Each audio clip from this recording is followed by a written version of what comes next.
Salam dan salam sejahtera, dan saya nak mengulas sedikit ya berkenaan dengan satu kenyataan di Facebook dikeluarkan oleh pemilik akaun bernama Cikgu Bad Official ya, yang mana di sini dia membuat kenyataan yang pada saya tidak begitu baik.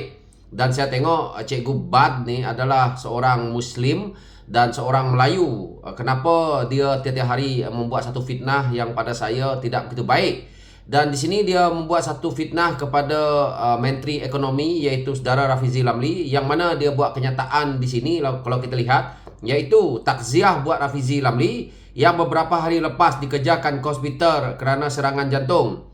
Dilaporkan Rafizi kini sudah melepasi tahap kritikal dan dalam pemerhatian doktor dalam wad selepas menjalani prosedur pembedahan stent jantungnya. Didoakan segera sihat dan kuat. Difahamkan Rafizi kini di wad ICW tingkat 8 Menara Selatan Pusat Perubatan Universiti Malaya. Rafizi masuk wad, tetapi kenapa semua menteri dan timbalan tak ada dalam dewan? Ini dia punya kata-kata. Tetapi orang seperti Cikgu Bad ni kita tahu dia pandai spin. Tetapi ayat awal dia ini yang kita tengok, takziah buat Rafizi ini, kita tahu ucapan takziah ini adalah untuk mewakili waris ataupun mereka yang telah pun pergi ataupun mereka yang telah pun meninggal dunia. Jadi kalau Cikgu Bad sebagai seorang Melayu Islam berperangai seperti ini, dan saya lihat posting-posting dia dalam Facebook semua merupakan satu propaganda. Saya rasa ini bukan seorang anak muda, bukan seorang tokoh politik yang sepatutnya kita ada di negara ini. Orang seperti Cikgu Bad ni sebenarnya perlu ditahan. Dia tidak layak lagi untuk nak membuat andaian-andaian politik kerana banyak fitnah. Dan dia ini saya lihat ya, tidak macam seorang Melayu, tidak macam seorang Islam. Kerana sifat dia membuat satu perkara yang melampaui batas politik, terlalu tajam. Apa yang dia kritik sudah tak masuk akal. Dia ni dah gila. Jadi saya harap pihak berkuasa menahan badut ni dengan kenyataan-kenyataan dia, supaya politik kita di negara ini tidak rosak. Generasi muda akan datang kalau mewarisi seorang ahli politik yang seperti ini, dia akan tidak membawa Malaysia ini ke arah mana. Orang seperti ini dia tidak tahu apa Malaysia, apa kita punya pembentukan Malaysia. Dia tak tahu. Yang dia tahu, dia main sentimen dia bermain dengan isu 3R, yang mana sebenarnya dia sendiri tak faham 3R. Dia tidak sendiri faham apa itu kaum dia sendiri. Dia tidak faham apa itu agama dia sendiri. Tengok seperti ini. Kalau kita tengok, dia tidak layak untuk membuat perkara-perkara seperti ini. Kalau ia pun saudara Rafizi Lamli masuk hospital, bukan begini cara ucapannya. Dia kena bagi satu perkara yang lebih baik dilihat oleh rakyat. Tapi kalau ini sikap kamu dalam politik, ini sikap kamu untuk nak menunjukkan kepada rakyat, maka orang pun tengok kamu dah menyampah. Jadi ini dia punya fitnah setiap hari. Kalau kita tengok, apabila kerajaan yang ada hari ini menyekat perkara-perkara yang tidak baik, mereka marah. Tapi perkara seperti inilah yang sepatutnya disekat. Saya harap perkara seperti ini banyak yang ada di TikTok, media-media sosial, di Facebook dan sebagainya, perlu dinilai dan dilihat. Jadi saya harap perkara ini diambil pantas. Saya tidak menyalahkan kepada Menteri Komunikasi, kerana dia pun patutnya orang-orang di bawah ini, mereka-mereka yang bekerja, mereka yang berada di media sosial ini patut melihat perkara ini, membantu sama-sama dalam Menteri Komunikasi. Dan juga begitu juga dengan Menteri KDN. Dia tidak semua benda yang kecil-kecil seperti ini harus dilihat. Jadi saya harap perkara ini sampai, dan saya harap Cikgu Bad ini harus ditahan. Saya pun tak tahu macam mana orang-orang seperti Cikgu Bad ni, orang-orang seperti Papa Gomo tu boleh sewenang-wenangnya mengeluarkan perkara-perkara yang tidak baik dalam negara ni dan dibiarkan terus. Mereka-mereka ini, saya cakap betul, kalau berada di negara lain dah lama kena tahan. Kalau berada di Singapura ni, orang-orang ni semua dah lama ni, kalau tak melarikan diri, semua untuk meringkuk dalam ni. Tapi saya tengok mereka-mereka ni macam dibiarkan, macam mereka ni mempunyai pengaruh besar, suka hati buat komen. Ni tadi saya tengok, dia pun buat komen tentang isu menantu Muhyiddin. Dia juga buat komen di sini kalau saya tengok tentang isu yang melibatkan PDRM. Dia ni siapa? Dia hanya pada saya lah, sampah politik.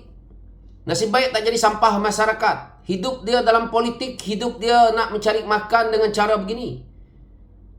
Jadi saya buat teguran ini dan saya harap Rakyat di luar sana jangan berperangai seperti ini. Kita berpolitik, kita boleh maki hamun. Secara pada saya ya, berhemah, yaitu cara kita membalas tomahan-tomahan ataupun cara kita balas hujah-hujah mereka yang dilihat relevan, dilihat betul.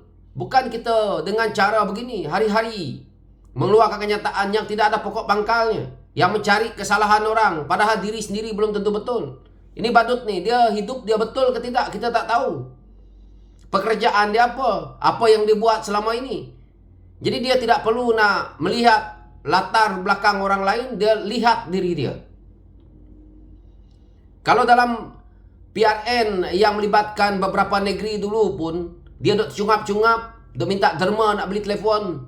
Ini kau nak mewakili semua rakyat Malaysia. Kau nak bersuara, konon-konon kau yang paling hebat. Nak mewakili nyawa dia sendiri pun tak lepas. Entah-entah makan minum pun ditanggung oleh orang.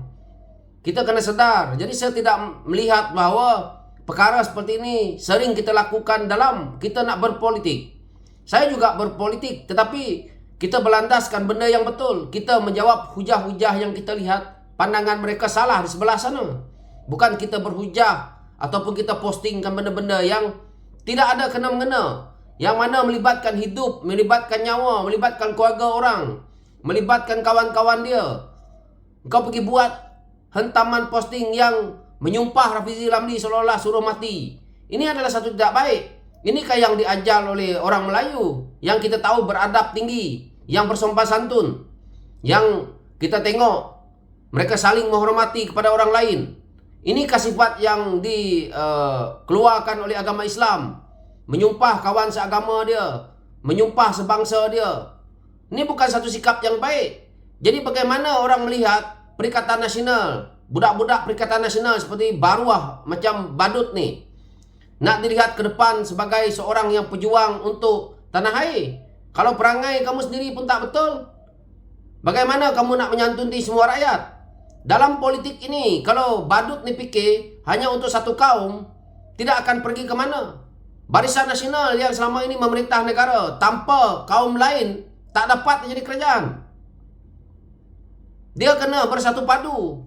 Sebab itu Malaysia ini terbentuk. Malaysia ini terbentuk untuk 3 wilayah. 3 wilayah yang ada semenanjung Malaysia, yang ada Sabah, wilayah Sabah dan wilayah Sarawak. Tujuannya adalah untuk kita ni harmoni. Menghormati antara kaum, menghormati antara agama. Dan kita termaktub dengan satu perkara yang telah pun apabila terbentuk, iaitu perlembagaan kita. Perlembagaan kita telah pun menggaris panduannya, iaitu hak istimewa Raja-Raja Melayu, hak istimewa Yang Pertuan Agong, hak istimewa agama Islam. Itu perlembagaan kita yang termaktub. Di dalam negeri-negeri pula berbeza. Di wilayah Sabah dan Sarawak jauh lagi berbeza kerana mereka ikut prinsip yang termaktub dalam perjanjian MA 63. Jadi perangai hodoh tu buang dulu. Kalau tak faham politik, kalau rasa dah lama dalam politik tetapi masih tunggu dan tolol, berhenti jadi politik. Sebab itu nak jadi calon pun kalau macam ni standard dia nak mewakili negara, jauh. Nak mewakili negeri pun tak boleh, kawasan pun tak boleh. Kalau selayak ini perangai, kita kena buang hasad dengki kita itu. Kita mengkritik benda-benda yang sesuai dalam keadaan politik. Itu saja dari saya. Sekian, terima kasih.